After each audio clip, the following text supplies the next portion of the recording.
Ko smo vprašali te ljudi, kaj hudiča mislijo s korupcijo, kje mislijo pobrati 3 milijarde pa pol iz korupcije ali pa pol milijardo, če to čez neke davčne sisteme zapeljemo, so rekli, da je to delo na črno, tisto, ko nekdo nekomu pomaga, pa ne izda računa.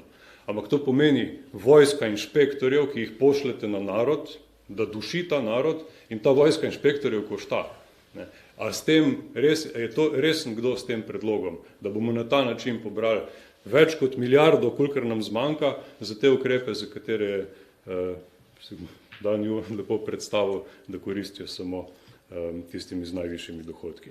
Mislim, da to približno odgovori na ta vprašanja. Glede razlike v oceni javno-finančnega odtisa, kje je zdaj ta razlika od 55 milijonov 140? Mislim tako, samo SPIZ je leta 2022 dal oceno, da samo izpad pri socialni kapici, samo v SPIZ-u izpad bi znašal 70 milijonov. Leta 2022 samo pokojninski prispevki.